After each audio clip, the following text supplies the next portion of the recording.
Talk with God சொந்தங்கள் அத்தனை பேருக்கும் அன்பு வணக்கம். நான் உங்கள் ஷீபா ஜான். நான் இறையாசியுடன் சந்தோஷமாக இருக்கிறேன். நீங்களும் சந்தோஷமாக இருப்பீங்க அப்படின்னு நினைக்கிறேன். இன்னைக்கு சாம்பல் புதன். அநேக பேர் இன்னைக்கு காலையிலேயே கோயிலுக்கு போய் திருப்பலி எல்லாம் நிறைவேற்றி ஜபம் பண்ணி தவக்காலத்திலே பயபக்தியோடு நுழைஞ்சிருப்பீங்க. அது ஒரு புனிதமான தருணம். எத்தனையோ பேருக்கு கிடைக்காத ஒரு பெரிய பாக்கியம். உங்களுடைய தவக்கால வேண்டுதல்கள் விண்ணப்பங்கள் அனைத்தும் நிறைவேறட்டும் என்று நாங்களும் உங்களுக்காக ஜெபிக்கிறோம். நீங்களும் எங்களுக்காக ஜெபியுங்கள். இந்த நாட்களிலே திருவிவிலியத்தை அதிகமாக வாசிப்போம், தியானிப்போம். இறைவன் நம்மை ஆசீர்வதிப்பாராக. திருவிவிலியம் எழுதுதல் நாள் 63. விடுதலை பயணம் 30வது அதிகாரம் எழுதி முடிச்சாச்சு. தூபபீடம், தலைக்கட்டு வரி, வெண்கல நீர் தொட்டி, திருப்பொழிவு எண்ணெய், நறுமண தூபம் என பல தலைப்புகளிலே அதிகாரம் முழுவதும் கொடுக்கப்பட்டுள்ளது. சற்றலசுவோம் வாருங்கள். கடவுள் மோசேயிடம், நறுமண பொருள் எரிக்குமாறு ஒரு பீடம் செய். சித்தி மரத்தால் அதனை செய்வாய். நீளம் 1 முழம், அகலம் 1 முழம் என்று அது சதுரமாக அமையட்டும். அதன் உயரம் 2 முழம். கொம்புகளும் அதனுடன் ஒன்றிணைந்தவையாக இருக்கட்டும்.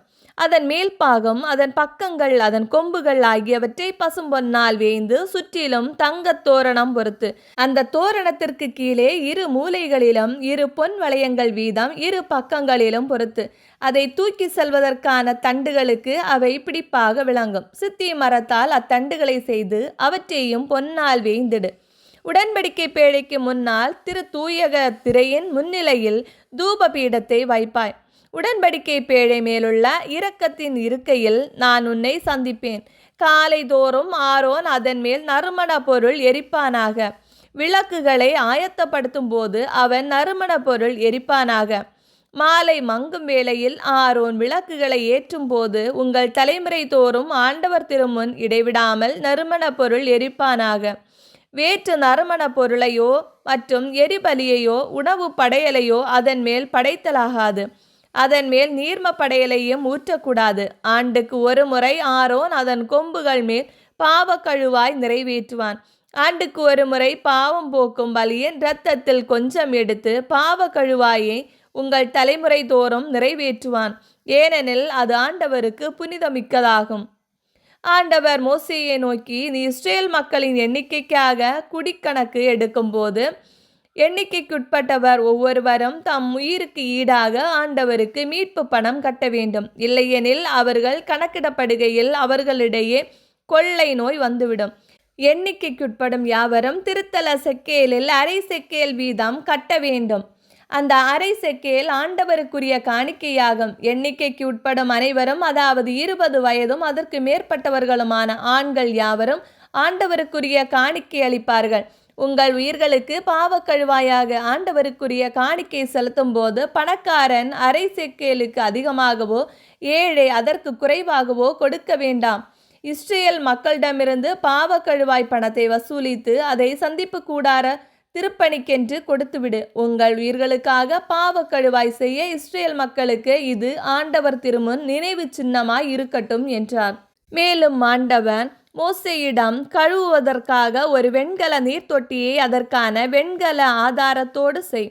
சந்திப்பு கூடாரத்திற்கும் பலிபீடத்திற்கும் இடையில் அதனை வை. அதில் தண்ணீர் ஊற்றுவாய். ஆரோனும் அவன் புதல்வரும் இதிலிருந்து தங்கள் கைகளையும் பாதங்களையும் கழுவ வேண்டும். சந்திப்பு கூடாரத்தில் நுழையும் போது அல்லது பலிபீடத்தை நெருங்கி ஆண்டவருக்கு நெருப்பு பலிகளை சுட்டெரிக்கும் பணிபுரியும் போது அவர்கள் தண்ணீரால் கழுவிக்கொள்வார்கள். இல்லையெனில் அவர்கள் செத்து மடிவார்கள்.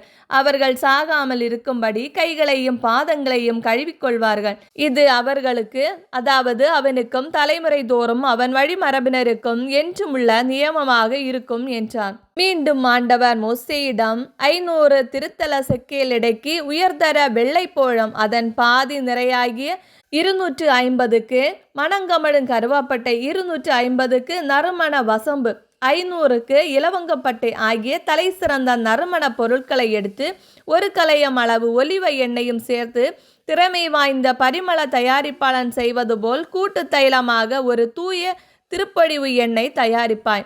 இது தூய திருப்பழிவு எண்ணெயாக இருக்கும். இதை கொண்டு சந்திப்பு கூடாரம், உடன்படிக்கை பேழை, மேசை, அதன் அனைத்து துணை கலன்கள், விளக்குத்தண்டு, அதன் துணை கலன்கள், தூபபீடம், எரிபலி பீடம், அனைத்து துணை கலன்கள், நீர்த்தொட்டி, அதன் ஆதாரம் ஆகியவற்றை திருப்பழிவு செய்வாய். நீ அவற்றை அர்ப்பணம் செய்வதால் அவை புனிதமானவையாகும். மேலும் அவற்றை தொடுபவை அனைத்தும் புனிதம் பெறும். ஆரோனுக்கும் அவன் புதல்வருக்கும் நீ அருள்பொழிவு செய்து அவர்களை எனக்கு குருத்துவ பணி புரியுமாறு திருநிலைப்படுத்துவாய். மேலும் நீ இஸ்ரேல் மக்களுக்கு அறிவிக்க வேண்டியது, இது என்னுடைய தூய திருப்பொழிவு எண்ணெயாக உங்கள் தலைமுறை தோறும் இருக்க வேண்டும். சாதாரண தேவைக்காக மனித உடலில் அது பூசப்படலாகாது. இந்த கலவை விகிதப்படி இதை போன்ற எண்ணெய் தயாரிக்கப்படலாகாது. இது புனிதமானது, உங்களுக்கும் இது புனிதமானதாக இருக்கட்டும். இதை போன்று கலவை தயார் செய்பவனும் இதிலிருந்து பிற மக்களுக்கு கொடுப்பவனும் தங்கள் மக்களிடமிருந்து விலக்கி வைக்கப்பட வேண்டும் என்றார். மேலும் ஆண்டவர் மோசேயை நோக்கி, நறுமண பொருட்களான வெள்ளைப்போளம், குங்கிலியம், கெல்பான், பிசின் ஆகியவற்றையும் கலப்பில்லாத சாம்பிராணியையும் சம அளவில் எடுத்துக்கொண்டு உப்பு சேர்க்கப்பட்ட துப்புரவான புனித நறுமண கட்டியை திறமை வாய்ந்த பரிமள தயாரிப்பாளன் செய்வது போல நீ தயாரிக்க வேண்டும். அதில் ஒரு பகுதியை நன்கு பொடியாக்கி நான் உனக்கு காட்சி தரும் சந்திப்பு கூடாரத்தில் உள்ள உடன்படிக்கை பேழைக்கு முன்னால் வைக்க வேண்டும். அது உங்களிடையே தூய்மை மிக்கதாக திகழும். இந்த கலவைக்குரிய விகிதப்படி நறுமண கட்டியை நீங்கள் உங்களுக்கென்று செய்து கொள்ள வேண்டும். ஆண்டவர் பொருட்டு இது உங்களிடையே தூயதாக திகழும். நறுமணம் முகர்வதற்காக இதை போன்று செய்பவன் எவனும் தன் மக்களிடமிருந்து விலக்கி வைக்கப்பட வேண்டும் என்றார். இவ்வாறு விடுதலை பயணம் 30வது அதிகாரம் நிறைவு பெறுகிறது. இந்த வீடியோ பிடிச்சிருந்தா லைக் பண்ணுங்க, உங்க ஃப்ரெண்ட்ஸ் அண்ட் ஃபேமிலிக்கு ஷேர் பண்ணுங்க, உங்களுடைய கருத்துக்களை கமெண்ட்ல சொல்லுங்க. இறையோடு உறவாட எங்களோடு இருங்க. மீண்டும் சந்திப்போம். அன்புடன் உங்கள் ஷீபா ஜான்.